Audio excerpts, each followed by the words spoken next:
Hello friends, welcome back to my YouTube channel learn easy. दोस्तों, आज जो story हम डिस्कस करने जा रहे हैं उसका नाम है God sees the truth but weights.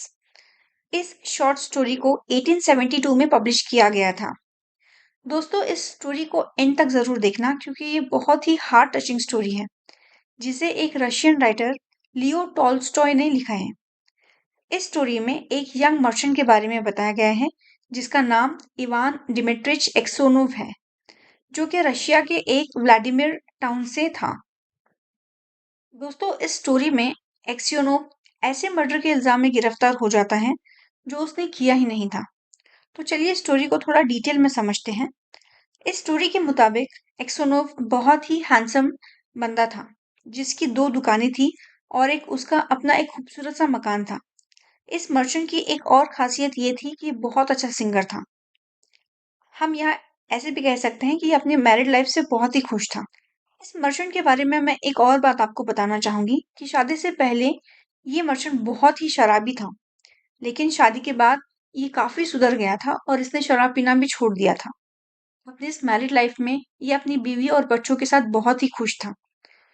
गर्मी के मौसम चल रहा था। एक दिन एक्सियोनोव को ख्याल आया कि क्यों ना वो अपना सामान बेचने के लिए निजनी फेयर चला जाए। अगले दिन जैसे ही वो अपने सफर पर निकल रहा था, उसकी वाइफ उसे रोकने की कोशिश कर रही थी। उसने एक्सियोनोव से कहा कि आप प्लीज इस ट्रिप को कैंसिल कर दीजिए क्योंकि मैंने आपके लिए बहुत ही बुरा सपना देखा है। मैंने अपने सपने में ये देखा है कि जब आप लौटोगे उस वक्त आपके बाल सफेद हो चुके होंगे।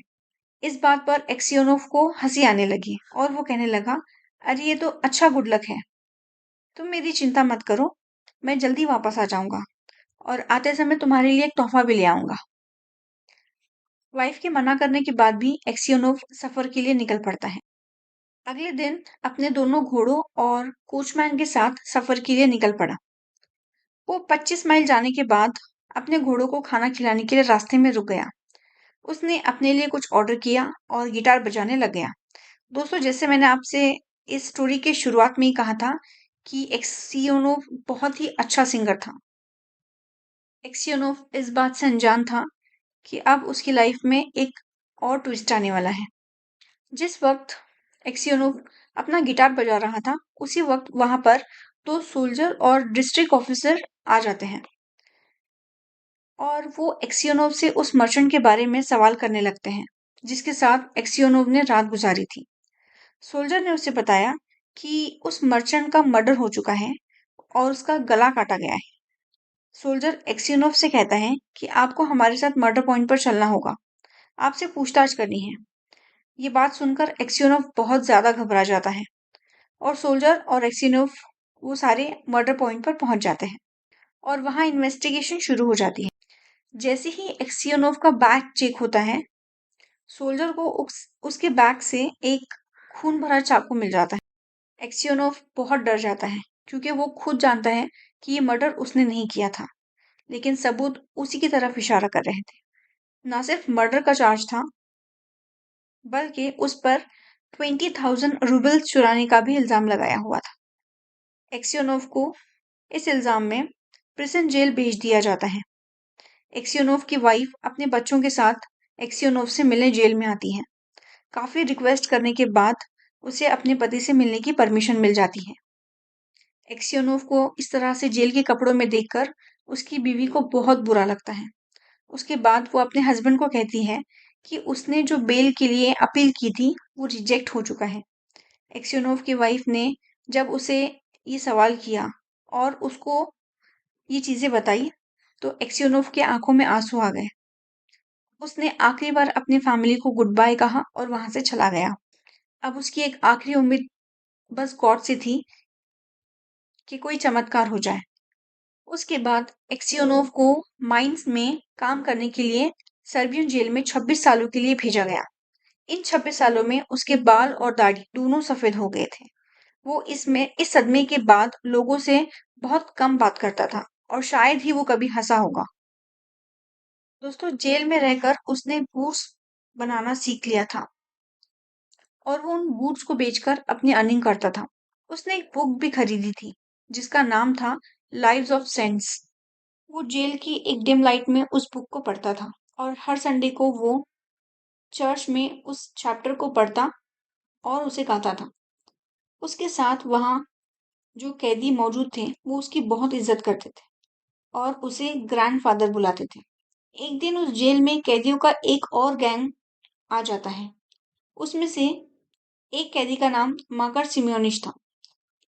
जब माकर ने अक्सिनोव की स्टोरी सुनी तो वो पागलों की तरह हंसने लगा। ये देखकर अक्सिनोव को बहुत ज्यादा गुस्सा आया और वो पूरी रात नहीं सो पाया और उसे शक हुआ कि हो न हो ये खून जरूर इसी माकर ने किया था। अक्सिनोव अपने फैमिली के बारे में सोचने लगा और जेल में बिताए 26 सालों के बारे में सोचने लगा कि बिना कुछ किए उसे इस जेल में 26 साल निकालने पड़े।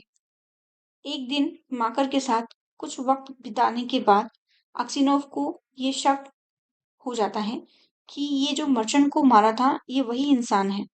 लेकिन उस वक्त उसने माकर से कुछ नहीं कहा। वो चुप हो गया। एक रात अक्सिनोव देखता है कि माकर एक सुरंग बना रहा है। माकर अक्सिनोव को धमका देता है कि वो किसी से कुछ ना कहे वरना वो उसका मर्डर कर देगा। लेकिन दूसरे ही दिन सोल्जर को उस सुरंग के बारे में पता चल जाता है। गवर्नर सारे कैदियों से पूछताछ करने लगती है लेकिन किसी को कुछ नहीं पता होता है। जब गवर्नर अक्सिनोव से पूछताछ करने लगती है तो अक्सिनोव उन्हें बताता है कि इस सुरंग के बारे में उसे कुछ नहीं पता। ये सब देखकर माकर बहुत ही हैरान होता है कि उसने अक्सिनोव के साथ क्या कुछ नहीं किया। लेकिन अक्सिनोव ने इस सुरंग के बारे में जानते हुए भी गवर्नर को कुछ नहीं बताया। इस हादसे के बाद माकर को अपने किए पर बहुत शर्मिंदगी फील होती है और उसमें काफी बदलाव आता है। वो अक्सिनोव से माफी मांगने लगता है, रोने लग जाता है। माकर अक्सिनोव से कहता है कि मैं गवर्नर के सामने अपना गुनाह कबूल करने के लिए तैयार हूँ। तुम प्लीज मुझे माफ कर दो। तुम जल्द ही इस जेल से रिहा हो जाओगे। अक्सिनोव भी रोने लग जाता है क्योंकि 26 साल उसने बिना कुछ किए उस जेल में निकाले थे। लेकिन अक्सिनोव डिसाइड कर लेता है कि वो अपनी बाकी की जिंदगी भी जेल में ही बिताएगा और वहीं मर जाएगा। मगर अपना गुनाह गवर्नर के सामने कबूल कर लेता है और सारी बातें सुनने के बाद जब अक्सिनोव को जेल से रिहा करने का वक्त आता है और जब ये अनाउंसमेंट की जाती है उस वक्त पता चल जाता है कि अक्सिनोव की मौत हो चुकी है। और यहीं पर इस शॉर्ट स्टोरी का एंड हो जाता है। दोस्तों, मैं उम्मीद करती हूँ कि आपको मेरी ये स्टोरी ज़रूर पसंद आई होगी। ऐसी और शॉर्ट स्टोरीज को जानने के लिए मेरे चैनल को सब्सक्राइब कीजिए, लाइक कीजिए और कमेंट करके बताइए कि आपको ये स्टोरी कैसी लगी। Thank you.